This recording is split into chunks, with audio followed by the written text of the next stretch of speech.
ಬರ್ರಿ ಸ್ವಾಮಿ, ನೀವು ಬರೋದು ಬೇಡ, ಜೊತೆ ಬರ್ರಿ, ಜೊತೆ ನಿಂತ್ಕೊ ಬರ್ರಿ. ಏನಿವತ್ತು ನಮ್ಮ ಧರ್ಮಕ್ಷೇತ್ರವಾದಂಥ ಶ್ರೀ ಧರ್ಮಸ್ಥಳ ಕ್ಷೇತ್ರಕ್ಕೆ ಇವತ್ತು ಕೆಟ್ಟ ಹೆಸರು ತರಬೇಕು ಅಂತ ಹೇಳ್ಬಿಟ್ಟು ಕೆಲವು ಎಡಪಂಥೀಯ ಮನಸ್ಥಿತಿಗಳಿರ್ತಕ್ಕಂಥ ಏನು ದೊಡ್ಡ ಒಂದು ಪಿತೂರಿನ ನಡೆಸಿ ಇವತ್ತು ಧರ್ಮಸ್ಥಳಕ್ಕೆ ಕೆಟ್ಟ ಹೆಸರು ತಂದು ನಮ್ಮ ಧರ್ಮಕ್ಷೇತ್ರವಾದಂಥ ಮತ್ತು ಧಾರ್ಮಿಕ ಭಾವನೆಗಳ ಇಟ್ಕೊಂಡು ನಾವೇನು ಇವತ್ತು ದೇವಸ್ಥಾನಕ್ಕೆ ಇನ್ನೊಂದಕ್ಕೆ ಹೋಗ್ತಾ ಇದ್ದಂಥ ಧರ್ಮಸ್ಥಳ ಒಂದು ಮಹಾಕ್ಷೇತ್ರನೇ ಇವತ್ತು ಕೆಟ್ಟದಾಗಿ ನಿಲ್ಲಿಸಿ ಆ ಧರ್ಮಸ್ಥಳದಲ್ಲಿ ಸಾಕಷ್ಟು ಏನು ಅವ್ಯವಹಾರಗಳು ಮತ್ತು ಅನಾಹುತಗಳಲ್ಲಿ ನಡೆದಿದೆ ಅಂತ ಹೇಳ್ಬಿಟ್ಟು ಸುಮ್ಮನೆ ಇಲ್ಲದ ಊಹಾಪೋಹಗಳನ್ನ ಸೃಷ್ಟಿ ಮಾಡಿ ಇವತ್ತು ಕೆಟ್ಟ ಹೆಸರು ತಂದಿದ್ರು. ಏನಿವಾಗ ಕರ್ನಾಟಕ ಸರ್ಕಾರ SIT ಅಂತ ಒಂದು ಸಮಿತಿನ ರಚನೆ ಮಾಡಿ ಅದು ಮಾಡಿದ್ದೇ ಒಂದು ಲೆಕ್ಕಾಚಾರಕ್ಕೆ ಒಳ್ಳೆಯದಾಯಿತು.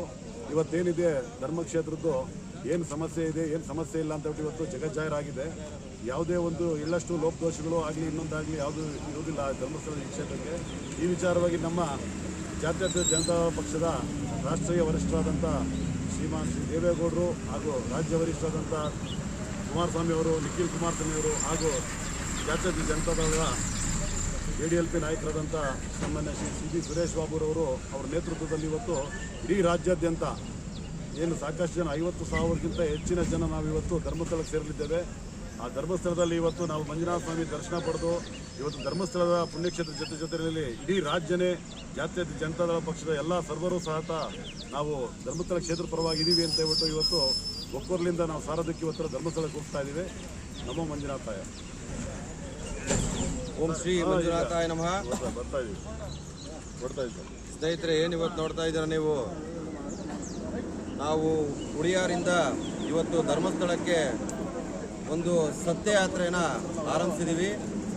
ಈ ಸತ್ಯಯಾತ್ರೆ ಆರಂಭಿಸಿರೋ ಉದ್ದೇಶ ಏನು ಅಂದರೆ, ನಮ್ಮ ಒಂದು ಪುಣ್ಯಕ್ಷೇತ್ರ ಧರ್ಮಸ್ಥಳಕ್ಕೆ ಒಂದು ಅಪಪ್ರಚಾರ ಹಾಗೂ ಕಿಡಿಗೇಡಿಗಳು ಈ ಒಂದು ಧರ್ಮಸ್ಥಳಕ್ಕೆ ಒಂದು ಕೆಟ್ಟ ಹೆಸರು ತರಬೇಕು ಅನ್ನೋ ಉದ್ದೇಶದಿಂದ ಇವತ್ತು ಒಂದು ಷಡ್ಯಂತ್ರ ನಡೆಸ್ತಾ ಇದ್ದಾರೆ. ಹಾಗಾಗಿ ಏನಿವತ್ತು ನಮ್ಮ ರಾಷ್ಟ್ರೀಯ JDS ಪಕ್ಷದ ವರಿಷ್ಠರಾದಂತಹ ದೇವೇಗೌಡರ ಸನ್ಮಾನ್ಯ ಶ್ರೀ ದೇವೇಗೌಡರ ಸೂಚನೆ ಮೇರೆಗೆ ಹಾಗೂ ನಮ್ಮ ರಾಜ್ಯದ JDLP ನಾಯಕರಾದಂತಹ ಸನ್ಮಾನ್ಯ ಶ್ರೀಯುತ ಶ್ರೀ ಸುರೇಶ್ ಬಾಬುರವರು ಹಾಗೂ ನಿಖಿಲ್ ಕುಮಾರಸ್ವಾಮಿಯವರ ಈ ಒಂದು ಒಗ್ಗೂರಿನಿಂದ ಇವರ ಒಂದು ಕರೆಗೆ ಇವತ್ತು JDS ಪಕ್ಷದ ಎಲ್ಲ ಕಾರ್ಯಕರ್ತರು ಹಾಗೂ ಧರ್ಮಸ್ಥಳದ ಭಕ್ತಾದಿಗಳು ಇವತ್ತು ಈ ಒಂದು ಧರ್ಮಸ್ಥಳದ ಪುಣ್ಯಕ್ಷೇತ್ರದ ಜೊತೆ ಸತ್ಯದ ಜೊತೆ ನಾವು ಇದ್ದೀವಿ ಅಂತ ಹೇಳಿ ಇವತ್ತು ಏನು ತೋರಿಸ್ಕೊಡೋಕ್ಕೆ ಇವತ್ತು ನಾವು ಧರ್ಮಸ್ಥಳಕ್ಕೆ ಹೊರಟಿದ್ದೀವಿ. ಅದೇ ರೀತಿ ಪರಮ ಪೂಜ್ಯ ವೀರೇಂದ್ರ ಹೆಗಡೆಯವರಿಗೆ ಅವರ ಒಂದು ಹೆಸರಿಗೆ ಮಸಿ ಬಳಿಬೇಕಂತ ಹೇಳಿ ಒಂದು ಷಡ್ಯಂತ್ರ ನಡೀತಾ ಇದ್ದಾರೆ.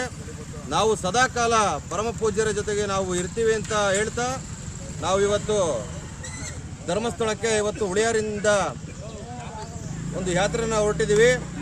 ಎಲ್ಲರಿಗೂ ಆ ಮಂಜುನಾಥ ಸ್ವಾಮಿ ಆರೋಗ್ಯ ಕೊಟ್ಟು ಕಾಪಾಡಲಿ ಅಂತ ನಾನು ಕೇಳ್ಕೊತೀನಿ. ಓಂ ಶ್ರೀ ಮಂಜುನಾಥಾಯ ನಮಃ. ಓಂ ಮಂಜುನಾಥಾಯ ನಮಃ. ನಾವಿವತ್ತು ಧರ್ಮದ ಯುದ್ಧ ಅಂತಲೇ ಹೇಳ್ಬೋದು. ನಮ್ಮ ಧರ್ಮಕ್ಕೆ ಧಕ್ಕೆ ತರುತ್ತಿರುವಂಥರ ವಿರುದ್ಧ ಯುದ್ಧಕ್ಕೆ ಹೊರಟಿದ್ದೀವಿ ಅಂತಲೇ ಹೇಳ್ಬೋದು. ಯಾಕೆಂದರೆ ಧರ್ಮಸ್ಥಳ ಭಾವೈಕ್ಯತೆಗೆ, ನಮ್ಮ ಹಿಂದುತ್ವದ ಭಾವೈಕ್ಯತೆಗೆ ಧಕ್ಕೆ ತರುವಂಥ ಎಡಪಂಥೀಯರ ವಿರುದ್ಧ ನಾವು ಹೋರಾಡಲೇಬೇಕಾಗಿದೆ. ನಮ್ಮ ಧರ್ಮಸ್ಥಳವನ್ನು ಉಳಿಸಲೇಬೇಕಾಗಿದೆ.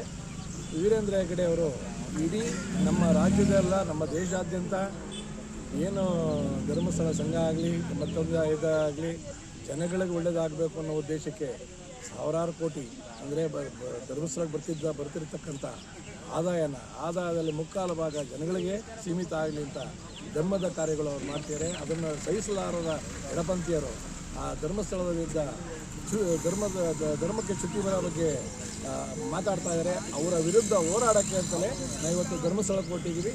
ಇವತ್ತು ನಮ್ಮ ಏನಿದ್ದಾರೆ ಸುರೇಶ್ ಬಾಬುರವರು ಇವತ್ತು JDLP ನಾಯಕರಾದಂಥ ನಮ್ಮ ಸುರೇಶ್ ಬಾಬು ಅವರು ನೇತೃತ್ವದಲ್ಲಿ ಧರ್ಮಸ್ಥಳದಲ್ಲಿ ಬೃಹತ್ ಸುಮಾರು ರಾಜ್ಯಾದ್ಯಂತ 50,000 ಜನಕ್ಕೆ ಹೆಚ್ಚು ಸೇರಿ ಅಲ್ಲಿ ಒಂದು ಧರ್ಮದ ಸಂಕೇತನ ಉಳಿಸಬೇಕಾಗಿ ಅಂತ ಹೋರಾಡಕ್ಕೆ ಅಂತಲೇ ಹೋಗ್ತಾ ಇದ್ದಾರೆ. ಅವರ ಕೈ ಜೋಡಿಸೋಕ್ಕೆ ನಾವು ಎಲ್ಲ ಹೊರಟಿದ್ದೀವಿ. ಜೈ ಮಂಜುನಾಥ.